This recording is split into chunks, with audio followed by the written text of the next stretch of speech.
축복합니다. 사랑합니다. 네, 요즘 아침 저녁으로 기온차가 큽니다.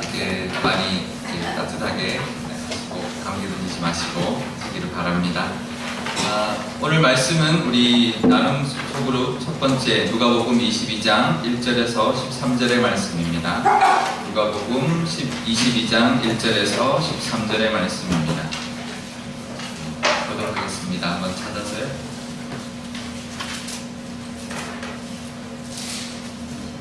오늘은 성경을 몇 군데를 찾을 거니까 성경을 이렇게 찾아서 함께 보도록 하겠습니다. 누가복음 22장 1절에서 13절의 말씀 교독하겠습니다. 제가 먼저 읽겠습니다. 6월절이라 하는 무교절이 다가오매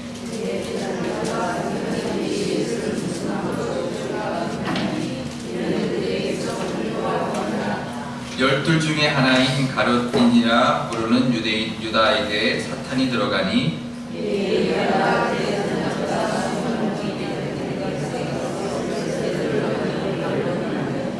그들이 기뻐하여 돈을 주기로 언약하는지라.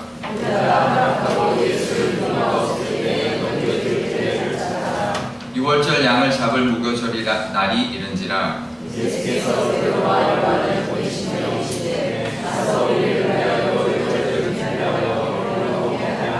여짜오되 어디서 준비하기를 원하시나이까?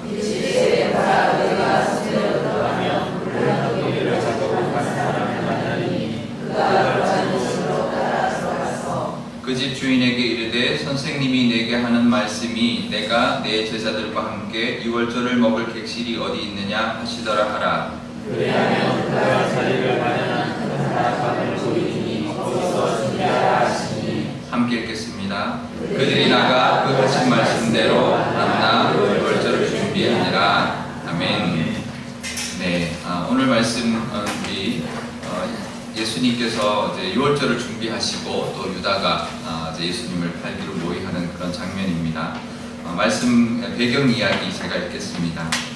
권세 있는 말씀과 기적으로 인해 우리가 예수님을 따르자 예수님은 종교 지도자들에게 표적이 됩니다. 또한 돈의 눈이 멀어 예수님과 멀어져 가는 유다는 사탄의 표적이 됩니다. 무교절이 되자 예수님은 제자들에게 유월절을 준비하게 하십니다. 이것은 제자들과 함께 마지막 만찬입니다. 유월절은 출애굽 당시 어린 양의 피를 문설주와 임방에 발라 진노의 천사가 넘어간 것을 기념하는 날입니다. 모세 시대의 어린 양의 피로써 이스라엘 백성이 심판을 피해 구원받은 것처럼 이제 유월절 어린 양이 되신 예수님의 보혈로 온 인류에게 구원의 문이 열렸습니다. 네. 유월절이 이제 다가왔습니다. 예수님이 유월절날 잡히시고 십자가에 못 박히시는데 유월절이 그 모세가 출애굽을 할 때 예수님 하나님께서 정해주신 명절이죠. 절기인데요. 이게 계산해 보면 한 예수님 오시기 1500년 전에 제정된 절기입니다. 그래서 그 유대인들이 있는 집에 그 어린 양을 잡아서 임방과 문설주에 바르면 그 죽음이 이제 죽음이 넘어가는 것을 기념하고 구원하신 것을 기념하는 그 절기가 유월절입니다. 6월이 넘어간다는 뜻이에요. 영어는 패스오버, 그래서 이제 넘어간다 이런 이제 6월이라고 하는 절기인데요. 이 절기를 이제 1500년 동안 지키게 했죠.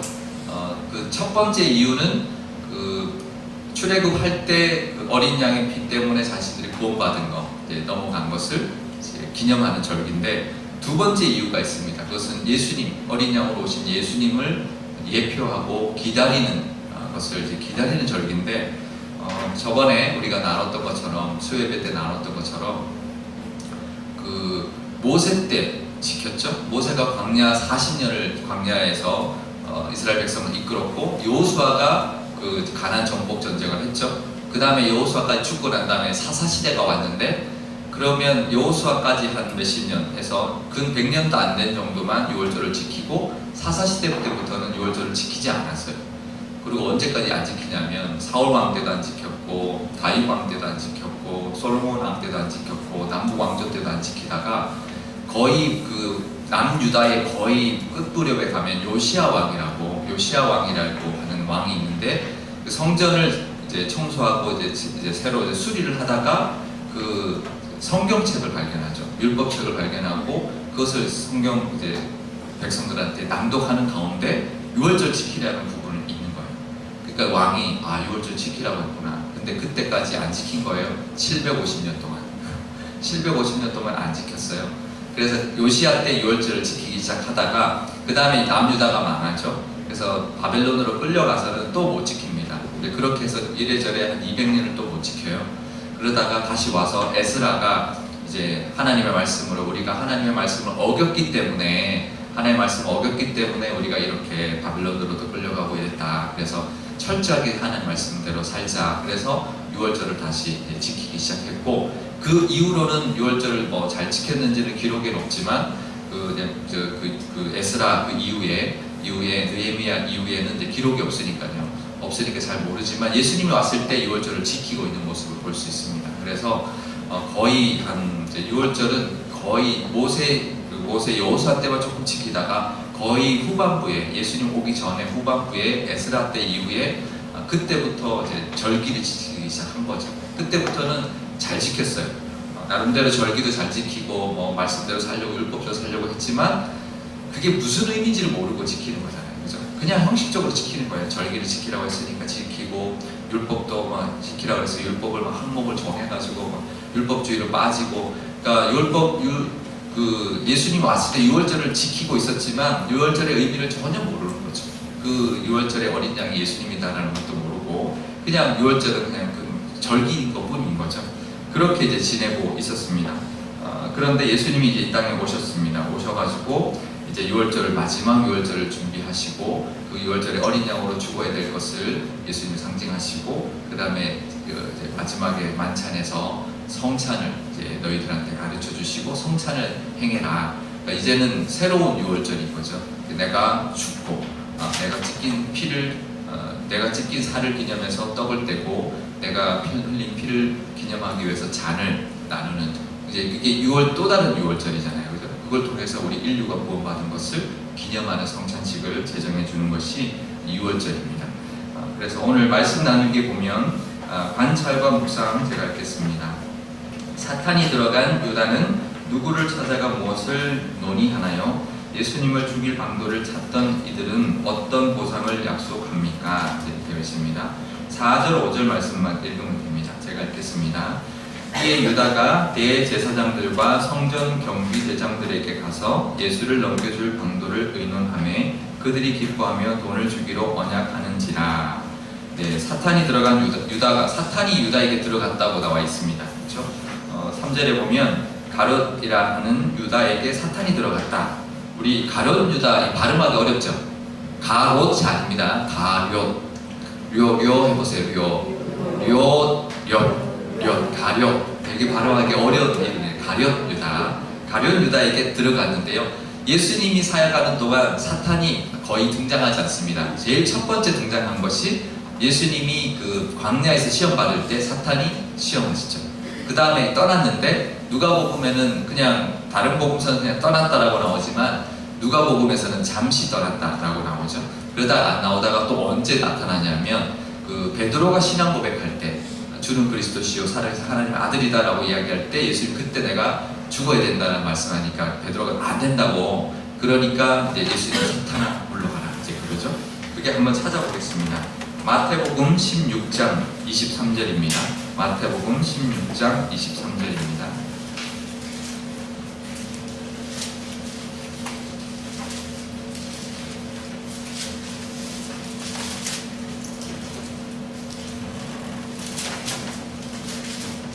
네, 23절 한번 읽겠습니다. 16장 23절 우리 다 같이 읽겠습니다. 예수께서 돌이키시며 베드로에게 이르시되 사탄아 내 뒤로 물러가라. 너는 나를 넘어지게 하는 자로다. 내가 하나님의 일을 생각하지 아니하고 도리어 사람의 일을 생각하는도다 하시고. 네, 그것이 21절에 보면 예수님이 가르치시죠. 내가 예루살렘에 올라가 장로들과 대제사장들과 서기관들에게 많은 고난을 받고 죽임을 당하고 제3일에 살아나야 할 것을 제자들에게 비로소 처음 알렸다. 그랬더니 베드로가 결코 일이 일어나지 않게 하옵소서 이렇게 이야기하죠. 그랬더니 예수님이 사탄아 뒤로 물러가라. 그러니까 지금 베드로를 통해서 안 됩니다. 십자가지만 안 됩니다. 예수님의 그 십자가의 길을 방해하는 말을 했잖아요. 그래서 그러면 이제 예수님이 사탄아 물러가라 했습니다. 근데 오늘 본문에 보면 이제 세 번째로 이제 나타나서 그 사탄이 유다에게 들어갔습니다. 그래서 그 유다가 무슨 일을 하죠? 예수님을 팔잖아요. 예수님을 십자가에 못 박히잖아요. 또 예수님이 해야 될, 예수님이 지금 가고 있는 일을 막으려고 방해를 해서 제자를 막 사탄이 꼬여가지고 그 예수님을 파는데, 결국 팔아서 어떻게 되나요? 십자가를 지게 하는 거잖아요. 지금 사탄이 어떻게 보면 십자가 지는 것을 돕고 있어요. 사탄이 지금 무슨 짓을 하는지 모르고 그냥 방해를 하는 거예요. 그럼 우리는 어떻게 하면 될까요? 사탄이 막 괴롭히면 어떻게 하면 될까요? 그냥 우리는 하는 대로 가면 돼요. 하나님이 그냥 우리를 이끌어 주실 겁니다. 어떨 때는 방해를 해요, 사탄이. 근데 사탄이 방해해도 괜찮습니다. 사탄이 방해해도 우리는 하나님이 이끄는 대로 가면 돼요. 그러면 어떨 때는 십자가 지는 거 안 된다고 그랬다가, 어떨 때는 십자가 지도록 팔게 했다가, 사탄도 지금 뭐 하는지도 모르고 지금 무조건 방해하는 거예요. 무조건 방해하는, 그죠? 그런 모습인데, 결국은 그 일을 통해서 예수님은 그 예수님의 길을 걸어가고 있습니다. 아무 상관없어요. 그러니까 사탄이 막 위협을 해오고 방해해도 우리가 두려울 때도 있거든요. 상관없습니다. 그냥 하나님 보고 가면 돼요. 그러면 하나님이 이끌어 주시지 사탄이 막는다고 해서 우리의 길을 막을 수 없습니다. 잠깐은 우리를 두렵게 할 수 있지만 아무 상관없습니다. 오히려 도와줘요. 어떤 사건이 났을 때 그 사건이 확 처음엔 두렵다가도 그 사건이 나중에는 도움이 될 때가 있습니다. 하나님 그 사건을 통해서 오히려 더 큰 은혜를 주실 때가 있는데, 그게 사탄이 개입할 때가 있지만 상관없습니다. 하나님이 역사하시니까 우리는 하나님만 믿고 나가시면 됩니다. 그리고 죽일 방도를 찾던 이에게 어떤 보상을 약속합니까? 아까 읽었던 대로 이제 돈을 주기로 약속을 합니다. 지금 제사장들하고 이 사람들이, 서기관들이 잡아야 되는데 6월절이라 그 당시에 예수님 당시에 6월절에 얼마나 많은 사람들이 왔을까, 그것을 이제 계산을 이제 하는데, 그 역사 기록한 사람이 이제 그걸 이제 기록해놨는데요. 보통 양을 한 마리를 잡으면 양을 이제 제사를 6월절 양을 잡고 제사를 드리고 그걸 나눠 먹습니다. 그래서 6월절에 오늘 잔치에서 예수님이 만찬을 할 때 양고기를 먹거든요. 근데 보통 한 10명당 한 마리를 잡는데요. 그래서 사람의 수는 세지를 못하잖아요. 그런데 센 사람이 없으니까. 근데 6월절, 예수님 당시에 6월절에 잡힌 양의 숫자가 몇 마리인지를 이제 기록할 수 있으니까 25만 마리였대요.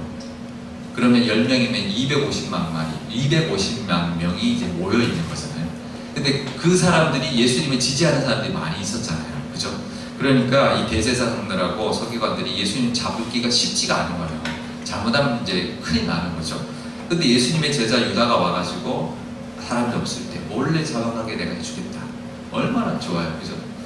그러니까 돈을 주겠다. 그러니까 또 유다가 또 좋아합니다. 근데 유다가 이제 나눔에 보면 유다가 예수님을 배반한 이유가 뭘까요? 왜 배반했을까요? 사탄이 들어갔기 때문에 배반을 했는데요. 예수님보다 세상 가치를 더 사랑하고 의지하면 어떻게 되나 이렇게 이야기했는데, 유다가 어떤 사람인지를 한번 찾아보면 좋겠는데, 유다가 돈괴를 맡았다. 그건 아시죠? 그거는 안 찾아보겠는데 그래도 본문은 써놓으시면 좋겠습니다. 요한복음 13장 29절에 보면 유다가 예수님 제자들, 예수님 함께하는 예수님의 돈괴를 맡았어요. 사람들 헌금하면 그걸 그러니까 재정을 맡았던 거죠. 근데 13장 29절인데 12장, 요한복음 12장 6절을 한번 찾아보겠습니다. 요한복음 12장 6절 말씀.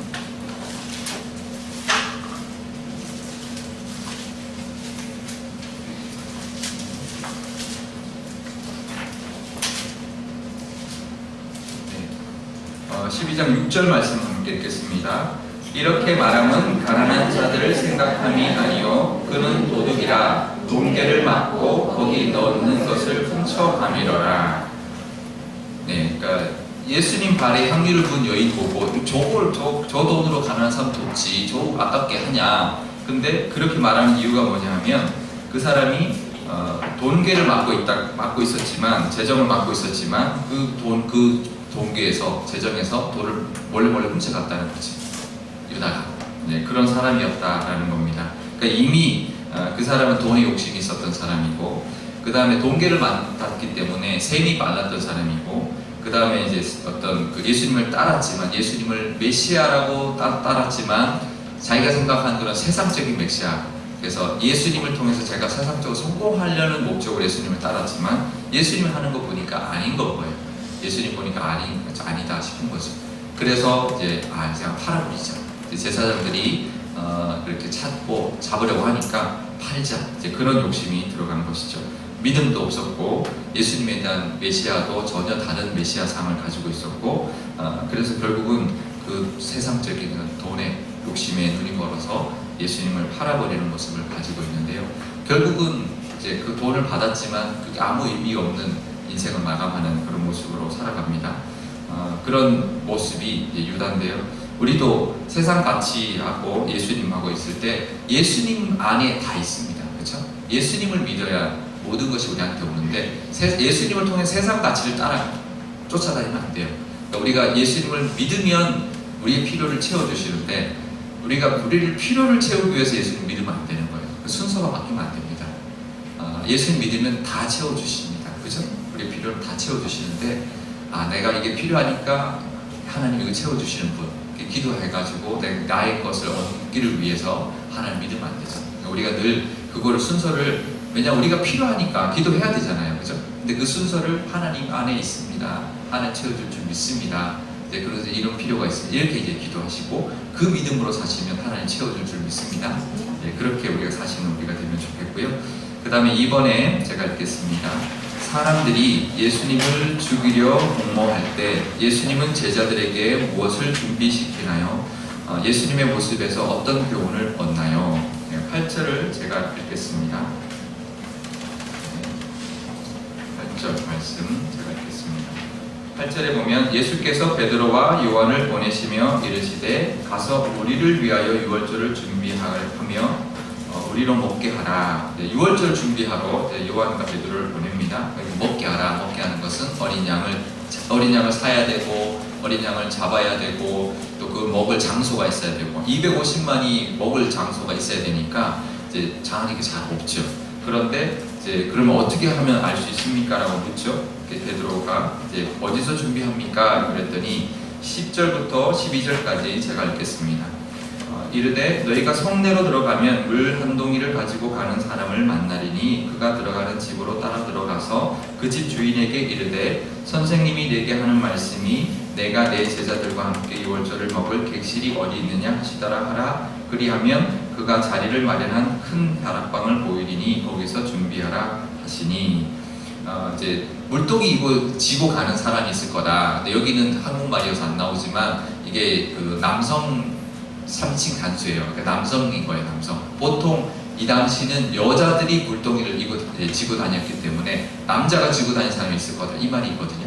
근데 표현이 잘 안 돼 있지만, 근데 물동이 지고 다니는 사람 중에서 거의 다 여자인데 남자 하나 있을 거다. 그 사람 따라가라. 이제 이런 겁니다. 따라가면 그 집 주인이 다락방을 내줄 거다. 근데 거기에서 우리가 유월절을 먹으면 된다. 예수님이 마지막에 만찬을 할 자리를 그렇게 예비해 주시고 예수님의 길을 걸어가십니다. 만찬의 길을 걸어가시고 아무리 잡을 것을 다 아시고 그랬어도 예수님이 걸어가실 길을 충실히 자기에게 맡겨진 길을 걸어가고 있는 모습을 우리가 볼 수 있습니다. 그래서 어떤 교훈을 받을 수 있냐? 우리가 여러 가지 상황들이 있잖아요. 이제 아까 말한 것처럼 힘든 일도 생길 수 있고 있지만 많이 벌어지지만 그래도 우리가 걸어가야 될 길을 꿋꿋이 걸어가면, 하나님 믿고 걸어가면, 그러면 하나님이 인도해 주시고 역사해 줍니다. 우리가 그거 흔들리면 안 돼요. 이제 어떤 일이 있거나 그럴 때 예배드리고 우리가 살아가는 모습, 이런 것들이 일상적인 우리의 모습을 하나님 믿고 그냥 가면 돼요. 그러면 하나님이 역사해 줍니다. 예수님 전혀 흔들리지 않고 전혀 미동도 하지 않고 예수님 길을 걸어가고 그럴 때 하나님이 도와주시는 모습이 있는데요. 우리도 여러 가지 일들이 벌어날 때 예상치 않은 일이 벌어지고 힘든 일이 벌어져도 우리는 꿋꿋이 하나님 믿고 걸어가면 그때 하나님이 역사하시는 것을 우리가 경험하게 됩니다. 적용과 나눔 제가 읽겠습니다. 상황이 위기로 치달을 때 일상을 잘 유지하면서 견딘 경험이나 그러지 못한 경험을 돌아보고 어떤 교훈을 얻었는지 나눠보세요. 그러니까 우리 상황 가운데 여러 어려운 일이 있었지만 하나님 도와주시고 잘 견뎌냈던 일들 나누면 좋겠습니다. 그러면서 예수님은 6월절 마지막 만찬을 하셨고 6월절에 성만찬, 떡을 떼고 잔을 나누는 성만찬을 제정해 주시고 이제 계속 이것을 기억하고 지켜 행하라 명령을 해주셨죠. 우리 고린도전서 15장 58절 우리 한번 찾아서 읽어보겠습니다. 고린도전서 15장 58절 말씀.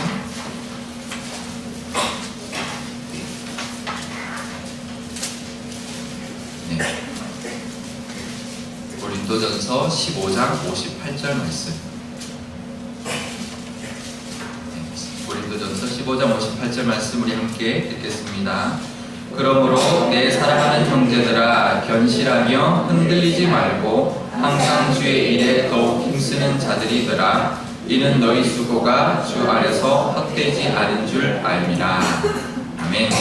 네, 항상 우리 견실하고 흔들리지 않고 늘 그냥 열심히 우리의 삶을 살아가면 하나님의 일을 감당하면 그러면 우리의 수고 헛되지 않을 것이다. 분명히 우리에게도 그런 일이 있을 것입니다. 그렇게 나가시는 저와 여러분 되시기를 축복합니다. 제가 말씀 다지기 읽겠습니다. 본문에는 두 종류의 만남이 교차합니다. 하나는 탐욕과 배신의 만남으로 유다와 종교 지도자들의 만남입니다. 이는 생명의 주님을 음모해 죽이려는 만남입니다. 또 다른 만남은 사랑과 헌신의 만남으로 곧 있을 6월절 식사 자리에서의 예수님과 제자들의 만남입니다. 예수님은 흔들림 없이 일상의 평정을 유지하시며 제자들과 마지막으로 함께할 6월절 만찬을 준비하게 하십니다. 이는 생명을 살리는 만남이자 온 인류를 위한 희생 제사를 준비하는 만남이 될 것입니다. 자신에게 주어진 사명의 길, 십자가의 길을 묵묵히 걸어가신 예수님은 인류에게 생명의 길, 구원의 길이 되셨습니다. 아멘. 네, 우리 이렇게 오늘 말씀을 통해서 사탄이 어떻게 할지라도 우리는 꿋꿋이 걸어가면 하나님이 도와주시고 흔들리지 않고 우리가 갈 때 하나님이 하시는 우리 삶 가운데도 보고 그것을 간직하고 그것을 나눌 수 있는 그런 우리가 될 줄 믿습니다. 그것을 우리 구역에서도 나누고 그 은혜가 있으면 좋겠습니다. 제가 질문 있으십니까? 없으면 제가 기도하겠습니다. 아버지 하나님 감사합니다. 이제 마지막 예수님이 십자가를 지시기 이제 마지막입니다. 아버지 하나님 사탄은 우리를 방해하고 우리를 유혹하고 미혹하고 힘들게 합니다. 하지만 그 하는 짓을 보면 엉뚱합니다. 어떨 때는 십자가 지지 말라 그랬다가 어떨 때는 십자가 지도록 예수님을 팔도록 유다를 또 꿰입니다. 아버지 하나님 우리 삶 가운데도 우리를 그 순간에는 힘들게 하는 것 같지만 돌아보다 보면 그 일이 우리에게 있었기 때문에 그렇기 때문에 우리가 하나님의 은혜를 받을 수 있고 하나님의 그런 함께 하심을 우리가 경험하고 누릴 수 있었다는 것을 우리가 기억할 수 있습니다.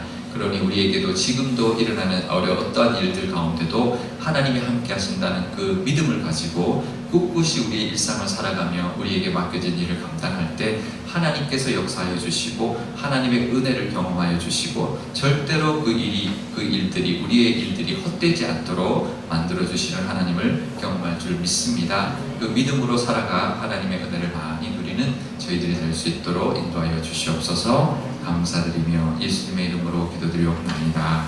아멘. 네, 마쳤습니다. 수고하셨습니다.